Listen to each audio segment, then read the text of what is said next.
and welcome to our coverage of the second round of the EWS-E 2021. We're here in Finalborgo for the beautiful, the iconic Bluegrass EWS-E presented by Vittoria.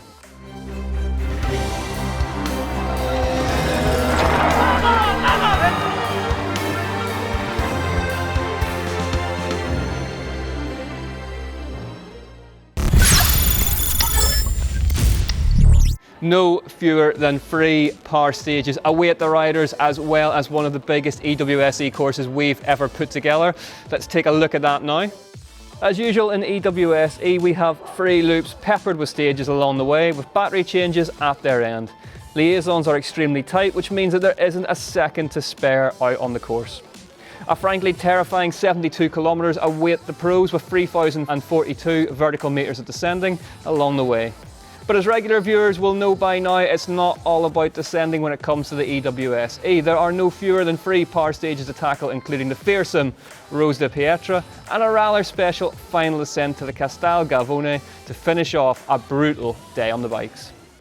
The first loop of the day featured a brutal wake-up call with the first power stage. Denise Herrera was freshly coated thanks to an overnight downpour, which did little to bolster any kind of traction. That rain was making for tough going throughout Loop 1. The conditions were obviously testing, like it's really slippery and then it's really dry, and you start pushing and then you slide out and then you push again, and the constant pushing above the power is quite zapping. Damien Otton, a former finale winner, was enjoying himself on his first competitive foray on his Orbea e-bike. Honestly, it's hardest than Enduro normal race. Honestly, because you have to push all the time on the liaison, on the stage, and wow.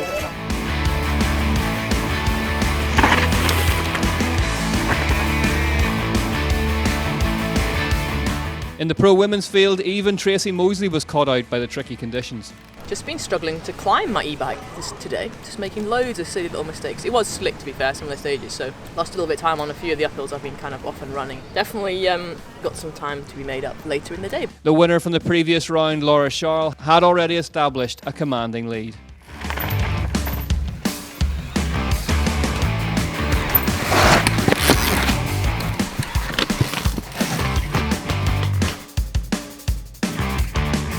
Is a little bit more dry, but not the rocks. Actually, the rocks are almost already wet. Yeah.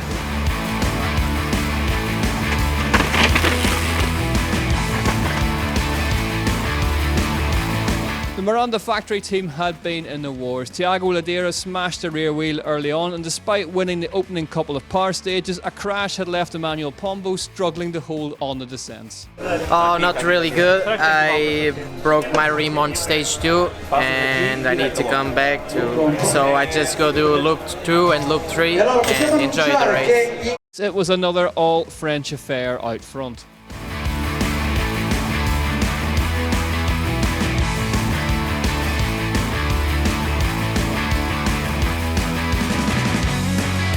At the front of the race, a fascinating battle between the apprentice and the master. It was Dei versus Vulio.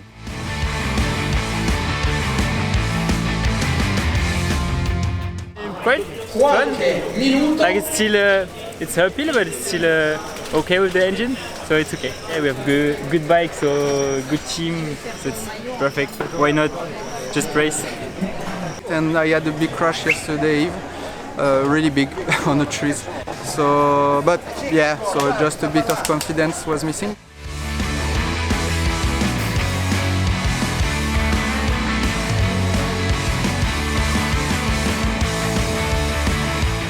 Whilst batteries were changed and bikes fettled in the tech zone, the racers had a chance to take on some food and remind themselves of what was yet to come by re-watching some onboard footage from practice.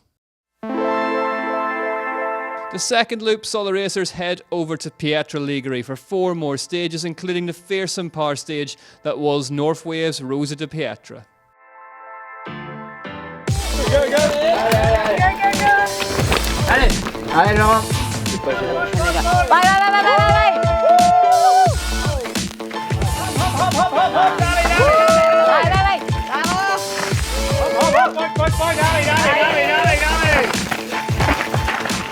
Definitely enjoying them. Like The technical climbing is definitely not my forte, so I've got a bit of work to do on that, and that's where I'm losing a ton of time. I just keep slipping wheels, and especially after the rain overnight, it's just not making things easy at the moment. But as I said, like, learning experience, enjoying myself, and hopefully the day gets better though.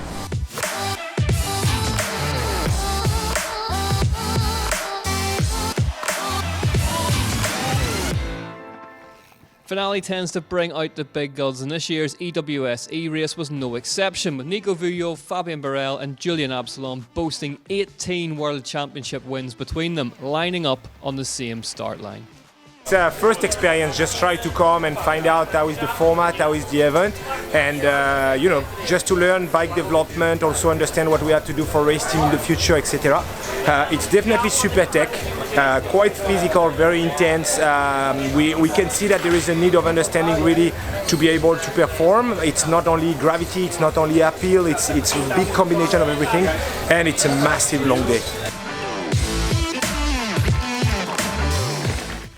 Really hard. The stage are long. The day will be long with nearly 80 kilometers of mountain bike, mostly on trails. So it's really fun.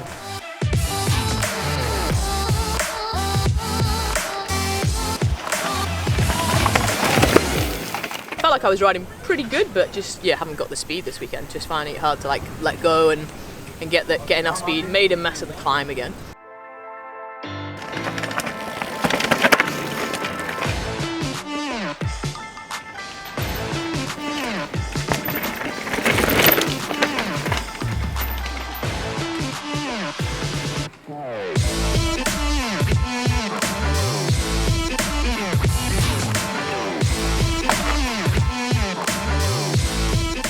In the pro women's race, Laura Charles was continuing to build her lead despite having to adjust her riding style to a mechanical. I just arrived on the start of the stage 5 and I saw my shocks, like the oil came out my shock, and I was like, oh, and it was broke. I tried to ride smooth because I feel like I have a flat tire in all the stage. My rear wheel touched all the rocks.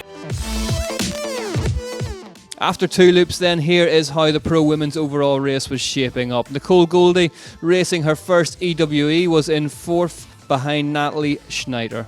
Out front it was the now familiar sight of Mosley and Charles. The French women's lead was now out to 1 minute and 14 seconds. Australia's Josh Carlson and Italy's Matteo Bretta were the only non-French riders in the pro men's top 10.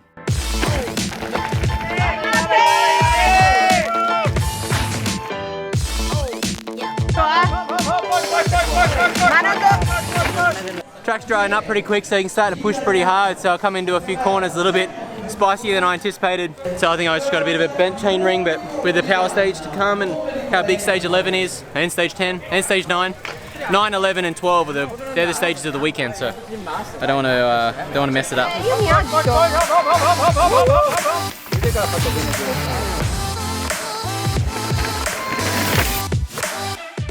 It starts to be hard, man. It's very hard for the legs. I mean, the engine is always off on the way down because it's over 25, and wow, it's tough. So I think the last loop is gonna be like a big one. The top 3 were once again piloting Lapierre's.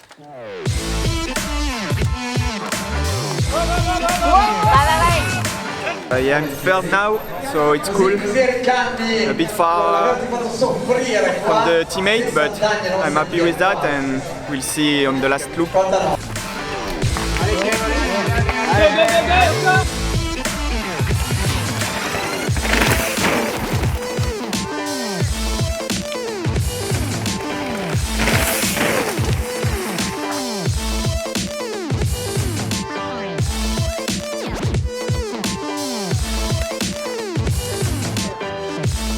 Vujo and Day were locked together by just 1 second, and the younger of the pair thought he had an inkling as to what was going on.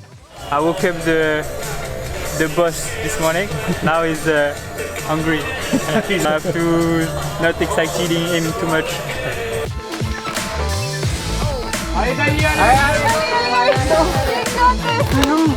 good look, except the power stage in uphill. Like I did a stupid mistake, I was a bit gutted. But otherwise, last stage I had a good run. First really good run without mistake and right speed, so I was happy on my last ride. After the second loop then, the standings in the pro men's race looked like this. Nico Vujo was back in charge of the race ahead of Kevin Murray, who had also leapfrogged Adrian Day.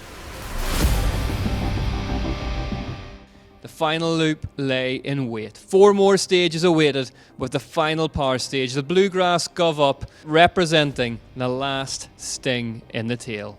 Could Laura Charles make it 2 in a row? And could the young pretender stop the greatest of all time?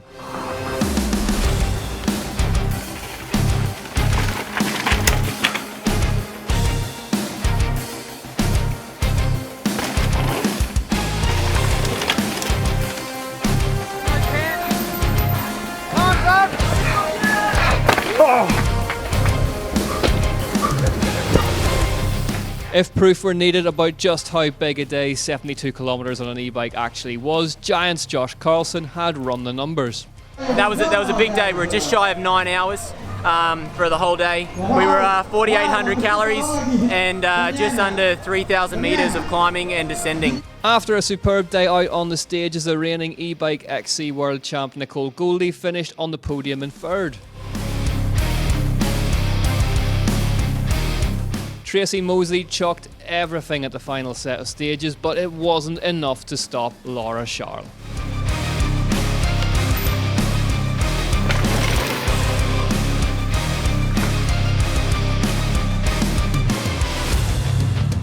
The Orbea rider had dominated the race from start to finish, and even when faced with those mechanical issues on the second loop, refused to look back. It was a very long day and hard day, really. It was like super technical, super steep, and yeah, it was so good to ride. A brave ride from Portugal's Emmanuel Pombo saw him ride himself back into the race to finish 8th.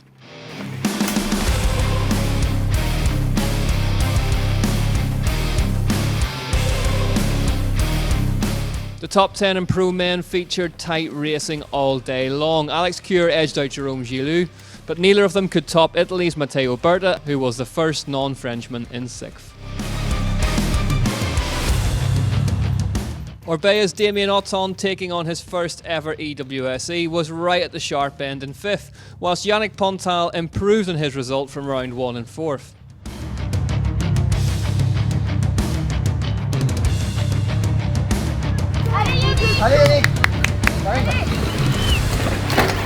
Lapierre overvolts Kevin Murray took another podium, backing up his 2nd place at the previous round with a 3rd.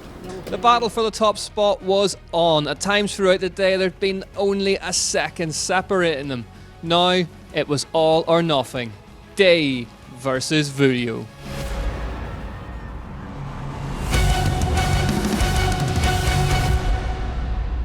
Day's superb early pace had alerted Vujo to the fact that he was in a fight. Supremely consistent riding in the second and final loops, however, secured the winner of round 1 another victory. Nico Vujo knew he was in for a scrap for the win and wasn't prepared to leave any time out on the stages. Really happy, yeah. It was tough this morning after the crash from yesterday, just not super confident. But then I had a good feeling and I was happy to fight with Adrien. Like I said, he's not really an e-bike rider. He's e-bike, but he rides 10 times a year. So I had to push until the end just to be ahead. Otherwise, on the team it will be complicated. And here is confirmation of that result then.